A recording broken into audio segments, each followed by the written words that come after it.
Before we begin, imagine standing in a dusty auction yard where silence weighs heavier than gunpowder.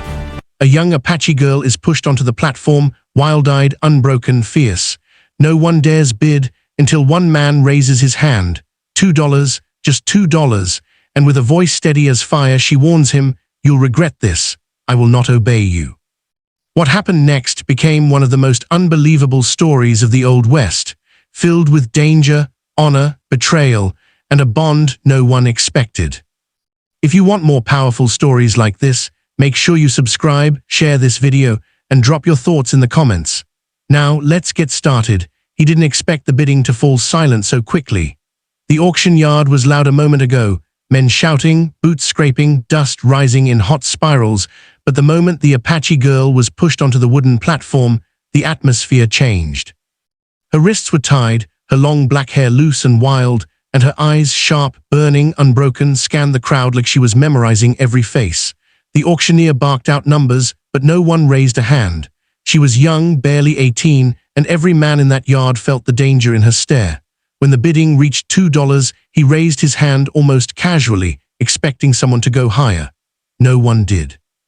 And so the hammer fell, and for the price of a cup of coffee and a slice of pie, she became his responsibility. She stepped off the platform without looking at him, moving with a controlled calm that unsettled him more than the fight he had expected. He followed her toward the horses, feeling the weight of stares on his back, men whispering, wondering if he had lost his mind. When she finally stopped, she turned to him, her posture tall, her expression unreadable. Then, with a voice steady as stone, she said, "You will regret this. I will not obey you." The words struck harder than a physical blow. He wasn't offended. He wasn't surprised. He just stood there, staring back, recognizing the fire in her eyes. A fire he had once seen in men on battlefields, the kind that refused to die even when surrounded. He loosened the rope on her wrists, expecting her to run, maybe attack, maybe vanish into the trees like smoke. But she didn't move. She watched him with suspicion, as if trying to understand the motive behind this unexpected freedom. He told her plainly that he didn't buy her to own her. He bought her because leaving her there felt wrong. The men around them would have torn her apart, broken her spirit, and made her beg for mercy. His words did nothing to soften her glare. She simply turned away, as if the explanation meant nothing, but she didn't run, not yet. On the ride back, she stayed silent, riding behind him on the spare horse, her posture stiff, hands clenching the reins like she was preparing for the moment she'd bolt. He kept a respectful distance, saying nothing, giving her space. The trail stretched long and lonely under the afternoon sun, and though he couldn't see her face, he could feel the tension radiating from her like heat from a forge. She didn't trust him. She wasn't supposed to. In her world, men who claimed kindness were often the ones who caused the most suffering. He understood that truth better than he admitted. They stopped near the river at dusk, the sky burning red and gold above the cottonwoods. He dismounted and began gathering kindling, expecting her to flee now that the wilderness offered her shelter. But when he looked over his shoulder, she was still there, standing beside the horse, eyes darting around, evaluating the land, calculating possibilities. She wasn't afraid, but she wasn't reckless either. She asked him why he didn't hold her with ropes, why he didn't chain her to a tree like others would. His answer was simple, because she wasn't an animal, because he didn't believe freedom should be taken, even temporarily, even for a good reason. She didn't respond. Her face remained unreadable, but something flickered in her eyes, confusion, not acceptance. That night she sat by the opposite side of the fire, her arms crossed tightly, refusing food he offered, refusing to sleep, refusing even to look at him. He didn't push. He didn't lecture. He let silence fill the space between them. If she wanted to run, she could. If she wanted to fight, he'd defend himself but not harm her. Hours passed, and when the fire began to die, he noticed her shiver in the night breeze. He tossed an extra blanket toward her, not handing it directly, not approaching. She didn't thank him. She just pulled it around herself with stiff dignity, still refusing to meet his eyes. And yet she stayed. Before dawn, he woke to the sound of footsteps, not running but packing. She was walking the perimeter of the camp like a guarded wolf, checking the trees, the riverbank, the horses. When she noticed he was awake, she stopped. She asked him what he wanted from her. No woman gives her loyalty for free. Her voice carried suspicion sharpened over years of survival. He told her he expected nothing. She didn't believe him. No one ever did. But instead of arguing, she told him her real name, a sign not of trust, but of readiness. In her culture, revealing a name meant preparing for whatever outcome came next, even if it was death. As they packed up camp, she finally asked the question that had been burning in her since the auction. Why did he step forward when no one else did? He paused, tightening the saddle straps, thinking about an answer that wouldn't sound foolish. He told her she reminded him of someone he failed to save long ago, someone who needed help but found none. The memory was old, painful, and he didn't usually speak of it. She listened with her head slightly tilted, studying him like he was a puzzle. She didn't offer comfort, she didn't soften, but she didn't scoff either. When they rode again, the distance between them felt slightly changed, not softened, but shifted. She didn't flinch when he looked back to check on her. She didn't twist her body away as though expecting a blow. Her posture remained strong, her eyes still fierce, but the hostility had dimmed into cautious observation. She seemed to be waiting to see if he would reveal a different side, a hidden motive, a trap. And in truth, he couldn't blame her. Trust was a luxury she could not afford. By midday, they reached the open plains where the wind carried the scent of sage and wild grass. She glanced around, inhaling deeply, as if the freedom of the landscape stirred old instincts. When he stopped by a small ridge to rest the horses, she finally spoke again, quieter this time. She warned him that even if she stayed with him now, even if she didn't run, she would never obey. She would never bow, never become a servant or a possession. Her people did not survive by surrendering. He met her eyes and answered simply that he didn't want a servant. He then asked her what she did want. Her silence stretched long before she finally replied. She wanted her dignity, her choices, her future. He nodded. That, he said softly, was something he had no intention of taking. The sun was beginning to slip behind the hills when they finally reached his ranch, its weathered fence lines stretching across the landscape like tired old bones. She dismounted first, landing lightly on her feet, her eyes scanning every corner of the property. She didn't look impressed, but she didn't look afraid either. She stood still, wind blowing strands of her black hair across her face, watching the cabin, the barn, the open corral. Every detail mattered to someone who had lived most of her life prepared for danger. He watched her quietly, sensing that this moment, her first step onto his land, would shape everything that followed. Inside the cabin, she refused to sit, choosing instead to stand near the doorway as if she were prepared to run at any second. He began preparing supper, moving calmly, giving her space without making her feel observed. She studied his every movement, trying to see whether his gentleness was real or simply a temporary mask. When he placed a plate of food on the table, he didn't tell her to eat.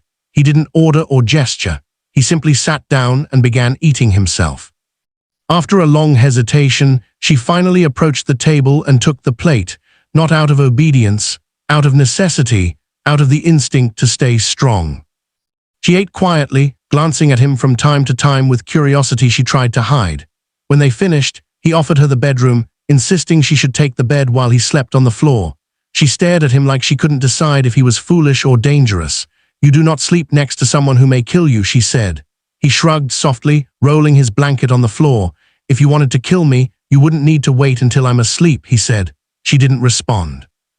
But hours later, when he glanced toward the bed, he caught her awake, watching him with an expression that was neither hostile nor trusting, somewhere in between, a place she rarely allowed herself to exist. Days passed slowly. She rose early, moving quietly around the ranch, observing, learning, adapting. He never asked her to work, but he noticed her naturally slipping into tasks, feeding the chickens, brushing down the horses, keeping the firewood stacked. She moved with skill and efficiency, her hands steady, her steps light.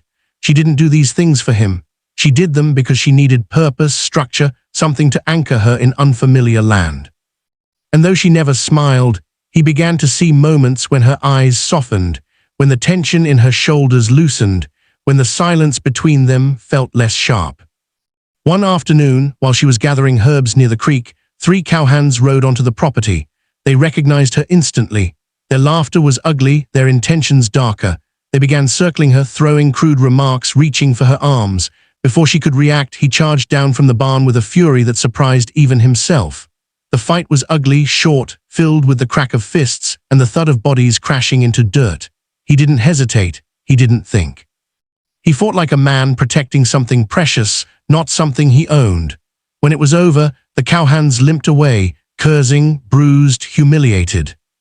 She stood frozen, staring at him with an expression he had never seen on her before, shock mingled with something like respect. "You fought for me," she said quietly. He wiped blood from his cheek and answered, "You shouldn't have to fight every battle alone." She stepped closer, her voice low but steady. "I can protect myself." He nodded. "I know, but that doesn't mean you should be surrounded by wolves." Her eyes lowered for a moment, and when she looked up again, something was different. A wall inside her had cracked, just a little. That night she placed a bowl of healing paste on the table in front of him. It was made from herbs she had gathered earlier. "For your wounds," she said. He gave her a small smile, but she cut him off. "This is not obedience. I do this because you fought with honor." He accepted the medicine without argument, understanding the significance behind the gesture. For a woman like her, raised in a culture where respect was earned through action, not words, this offering meant more than gratitude. It meant recognition. It meant she was beginning to see him as a man, not a captor. Weeks passed, and their strange companionship grew. She began speaking more, sharing fragments of her past, her father, a warrior of great respect, her mother who taught her herbs and survival, the day her tribe was ambushed, leaving her captured. He listened carefully, never interrupting. In return, he shared stories from his own life, his brother lost in a border skirmish, the loneliness of ranch life, the guilt he carried for those he couldn't save. Their evenings became filled with quiet conversation, gentle exchanges, and the soft sound of the desert wind brushing against the cabin walls. But even as they grew closer, she warned him more than once that her people would come for her. She said it calmly, like stating a fact. He never argued, he never tried to hide her.